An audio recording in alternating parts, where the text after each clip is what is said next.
Bismillahirrahmanirrahim.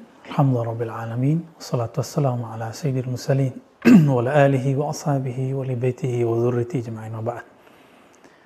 Sahabat yang dimuliakan Allah, di dalam Al-Qur'an kita bertemu dan mendapatkan beberapa kali Allah menyebutkan satu kata yang menarik, yaitu malakut. Kata malakut dapat kita dapatkan di surah Al-An'am, Al-A'raf, begitu juga dalam surat Yasin yang biasa kita baca dan surat lainnya. Dan malakut dari ayat-ayat tersebut berarti dua makna. Pertama, malakut dari kata malak, yaitu malaikah. Dan yang kedua berarti kerajaan langit dan bumi, seperti yang terdapat dalam surah Al-An'am. Allah Subhanahu wa taala, kadzalika nuri Ibrahim malakutas samawati wal ard. Demikianlah kami perlihatkan kepada Sayyidina Ibrahim kerajaan langit dan bumi. Maka malakut dapat diartikan kerajaan langit dan kerajaan bumi. Namun dalam surat Yasin itu dapat berarti kekuasaan atau kerajaan Allah semuanya. Dan Allah kemudian mensucikan dirinya dan mengatakan maha suci dia, ya, fasubhana, maka suci Allah yang menguasai segala sesuatu, kulli syai'. Maka makna malakut di situ bisa berarti kerajaan semuanya.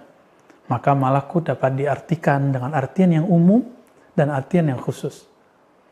Yang umum adalah kerajaan semua yang Allah miliki. Namun sebagai pengalaman spiritual, sebagaimana Sayyidina Ibrahim yang bergelar Khalilullah atau Khalilur Rahman, yang dimaksud adalah alam gaib dari langit dan bumi. Maka disebutkan malakutas samawati wal ard, kegaiban malakut kerajaan langit dan bumi. Sahabat-sahabat yang melakukan Allah, apabila ada ulama mewarisi kerohanian para nabi, maka dia pasti mengalami hal ini. Dia akan diperlihatkan oleh Allah, bukan dia yang melihat. Karena manusia pada dasarnya tidak mampu mengakses alam gaib. Alam malakut dan jabarut adalah alam yang gaib. Dia tidak akan mampu mengaksesnya.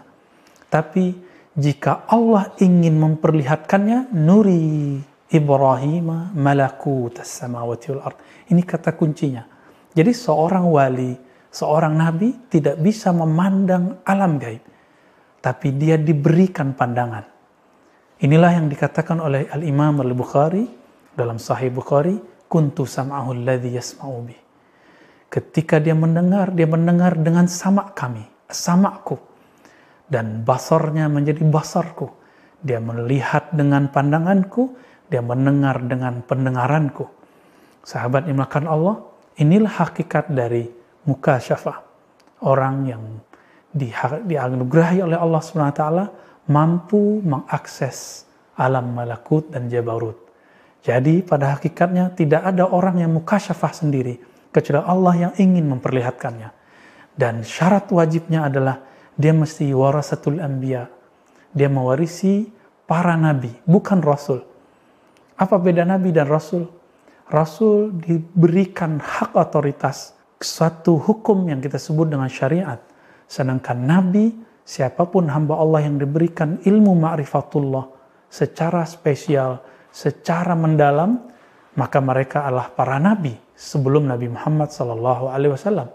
Namun setelah Nabi Muhammad SAW Allah zahirkan, maka la nabiyya ba'di, tidak ada lagi nabi setelahku, yang ada hanyalah warasatul anbiya, pewaris para nabi. Maka pewaris para nabi bukanlah orang yang mampu baca kitab Arab. Karena di Arab sana banyak yang tidak muslim, banyak yang tidak mengerti hal ini, mampu baca teks Arab. Lalu siapa mereka? Mereka yang mewarisi ma'rifatullah, pengenalan kepada Allah di dalam kalbunya. Semoga kita bertemu mereka dan kita dijadikan bagian dari mereka. Sahabat yang melakukan Allah, jadi apa itu malakut? Malakut adalah alam pertama setelah manusia diperlihatkan alam yang nyata. Jika kita boleh membuatkan strata alam, Alam kita ini yang kita lihat secara empirik dengan mata, kita dengar dengan telinga, disebut dengan alam nyata atau alam syahada, juga disebut alam malak.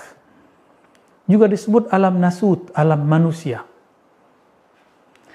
Lalu apabila kita beruntung, kalbunya bening, maka Allah berilah hadiah. Diberilah pandangan mengakses alam yang di atasnya. Ini yang disebut alam malakut. Alam para malaikat, alam kerajaan langit dan bumi, atau kerajaan Allah semua. Jika beruntung lagi, kata Imam Izzuddin bin Abdissalam dalam kitab beliau Hallir Rumuz, atau yang disebut dalam judul terbaru, Khulasa Zubadi Tasawuf, beliau mengatakan orang ini akan diangkat ke alam yang di atasnya lagi, yaitu Jabarut. Jabarut juga berarti kerajaan, tapi yang lebih tinggi, lebih halus lagi daripada malakut. Jika malakut berujung kepada langit ketujuh, maka Jabarut di atasnya.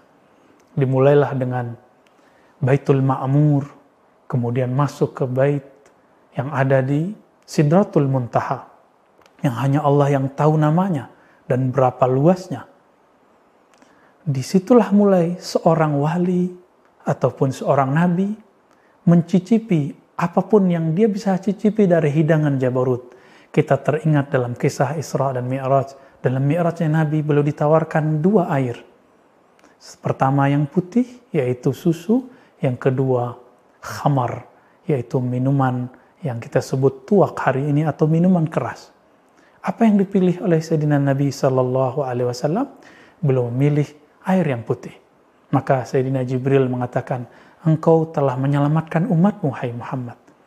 Maka di alam Jabarut itu, ada hidangan-hidangan rohani sebagaimana diriwayatkan oleh Nabi SAW tadi. Dan hidangan itu menunjukkan kualitas rohani seseorang. Apabila dia mendapatkan minuman susu seperti Nabi, maka nanti maknanya apa? Jadi simbolis di alam Jabarut nanti akan berefek ke dunia nyata ini.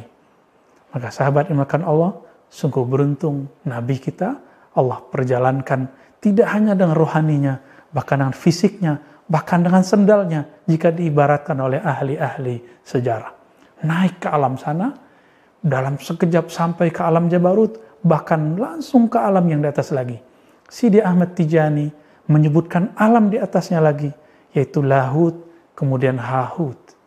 Tentu istilah ini akan lebih rumit lagi, kita akan bahas di lain waktu, insya Allah. Pendek kata, sahabat makan Allah, apa itu malakut? Malakut alam kerajaan malaikat, Jabarut alam kerajaan rahasia ma'rifat, yang di sana ada malaikat-malaikat Allah, nabi-nabi Rasul Allah, dan juga wali-wali Allah. Semoga Allah perjalankan rohani kita ke sana dengan bimbingan Nabi Muhammad sallallahu alaihi wasallam. Amin ya rabbal alamin. Demikian sahabat, wa sallallahu ala nabiyina Muhammad. Assalamualaikum warahmatullahi wabarakatuh.